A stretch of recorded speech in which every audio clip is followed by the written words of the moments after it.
datation au carbone 14 n'est pas la seule méthode pour dater des objets. Il existe plusieurs types de datation et des datations ou des techniques de datation assez puissantes. Aujourd'hui, nous allons parler d'une datation assez particulière. Nous allons parler de la datation de certains objets archéologiques à partir des acides aminés. Donc, si vous êtes prêts, on y va. La datation par la séquence des acides aminés est une méthode utilisée principalement pour dater des restes organiques non minéralisés, tels que les os ou les dents fossiles. Cette technique repose sur l'analyse des changements dans les séquences d'acides aminés présentes dans les protéines contenues dans ces restes. Ça, expliqué comme cela, on comprend. Mais les principes ou le principe, c'est autre chose. Le principe de la datation par la séquence des acides aminés se cite comme suit. Les protéines qui sont des chaînes d'acides aminés se décomposent naturellement au fil du temps. Alors, on rappelle que chaque être humain est composé de protéines. Même dans l'ADN, ce sont les protéines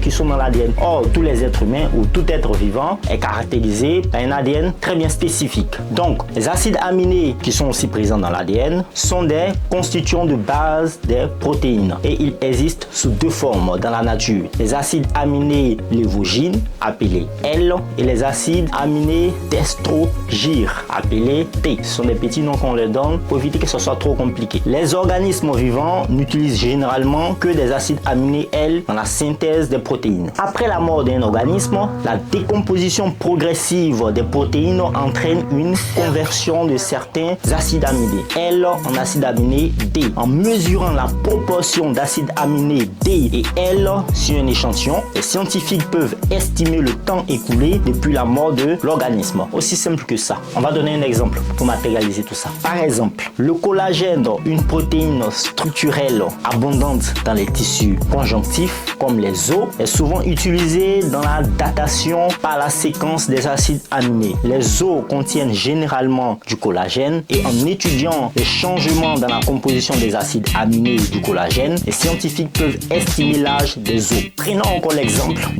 un autre exemple. Prenons l'exemple de l'acide aminé aspartique. C'est un certain type d'acide aminé. Je suis bien impressionné par le nom. Avec le temps, l'acide aspartique, elle, se transforme en une quantité mesurable d'acide aspartique D. En comparant la quantité d'acide aspartique D à l'acide aspartique L, les chercheurs peuvent calculer la période écoulée depuis la mort de l'organisme. Après, cette méthode a aussi des limites. Il faut aussi les citer. La datation par la séquence des acides aminés est généralement applicable à des périodes allant de quelques milliers à environ 1 million d'années. Au-delà de cette échelle, la dégradation des protéines peut devenir trop importante pour fournir des résultats fiables. Il est important de noter que cette méthode de datation a ses limites et doit souvent être utilisée en combinaison avec d'autres méthodes pour obtenir une datation plus précise. De plus, des conditions environnementales spécifiques telles que la température et l'humidité peuvent influencer la vitesse de décomposition des acides aminés. Ils doivent être pris en compte lors de l'interprétation des résultats. Alors ici, c'est une méthode de datation un peu complexe, mais pour résumer, elle résulte en fait de la décomposition des acides aminés dans un échantillon. Alors, j'espère que vous avez compris, vous avez obtenu de nombreuses choses dans cette vidéo. N'hésitez pas à mettre un pouce bleu, n'hésitez pas à vous abonner à la chaîne Science et Culture TV. D'ici là, portez-vous bien. Peace out.